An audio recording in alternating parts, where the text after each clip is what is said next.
s'exprimer oralement avec brio en proposant un discours plein d'esprit, subtil et vivant dans le but d'emporter l'adhésion de l'auditoire. Voici le test en ne peu complexe et non pas moins excitant auquel ont été soumis le samedi 29 juin 2019 10 universités originaires des 4 coins de la Côte d'Ivoire, à savoir les universités Alassane Ouattara de Bouaké, Jean Laurignon Guédé de Daloa, Pelefero Coulibaly de Korogo, l'Université Polytechnique de Mans, l'Université internationale de Grand-Bassam et pour le compte d'Abidjan, l'Université islamique Al-Fourqan, l'Université méthodiste de Côte d'Ivoire, l'Université catholique de l'Afrique de l'Ouest, UCAO, l'Institut universitaire d'Abidjan, IUA, et les facultés universitaires privées d'Abidjan, FURPA.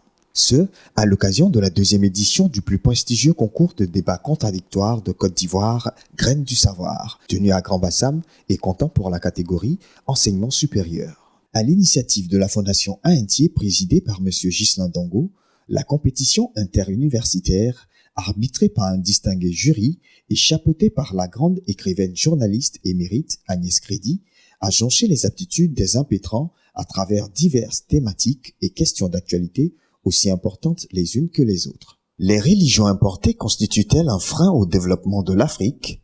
La promotion de la jeunesse est-elle une utopie en Côte d'Ivoire? La suppression des sachets plastiques est-elle une politique idéale de lutte contre l'insalubrité dans nos villes? Pour ne citer que celle-là. La série de confrontations très enlevées a permis de retenir au final le vainqueur de l'édition dernière, l'Institut universitaire d'Abidjan, IUA. Face à elle, l'université Jean Laurignon Guédé de Daloa, qui ne s'est pas fait prier pour lui souffler la palme d'or. Alors, le grand vainqueur, avec 427 points, l'université Jean Laurignon Guédé de Daloa. Parler, c'est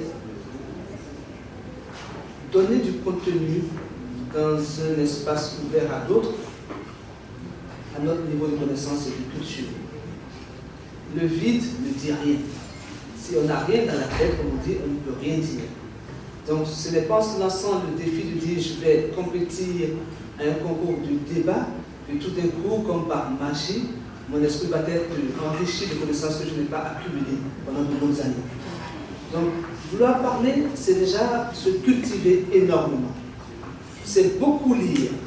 Aujourd'hui, nous sommes dans un monde où la facilité nous faut pas pour avoir accès au savoir parce qu'on tout de suite on se connecte sur Google. Google n'est qu'un passage éphémère d'un accès immédiat à une connaissance, mais ce n'est pas dans votre tête. Maintenant, c'est comment on se donne le temps de pouvoir mettre tout cela en mémoire. On le dit, la culture c'est ce qui reste lorsqu'on a tout oublié. Mais plus on lit, plus on retient toujours quelque chose. Donc, je vous invite à lire. Je suis Ghislain Dango, président de la Fondation AINTIE, promoteur du championnat Graines du Savoir. Je suis très content d'avoir réalisé cette 4e édition du championnat Graines du Savoir.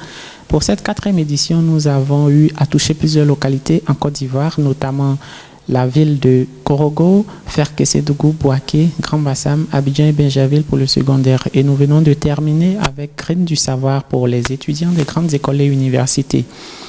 Il faut dire que pour cette année, nous avons aussi fait la 2e édition du championnat Graines du Savoir au Bénin, à Loukoussa. Nous sommes très contents parce que pour le concours de débat contradictoire au niveau national, il y a Daloa qui retourne avec le premier prix et également le prix du meilleur débatteur. Ce qui veut dire que nous sommes en train de semer la graine un peu partout en Côte d'Ivoire et nous souhaitons pour l'année prochaine toucher encore d'autres localités et même aller jusqu'à d'autres pays. Pour le moment, nous sommes en train de prospecter avec le Mali. Nous espérons que nous allons avoir bonne cause et pouvoir toucher les autres pays de la sous-région doucement, doucement, afin de pouvoir faire une compétition sous-régionale pour pouvoir réussir ce pari. Pour rappel, le concours Graines de Savoir ne se limite pas uniquement à l'enseignement supérieur, mais intègre également dans sa politique de formation l'enseignement secondaire.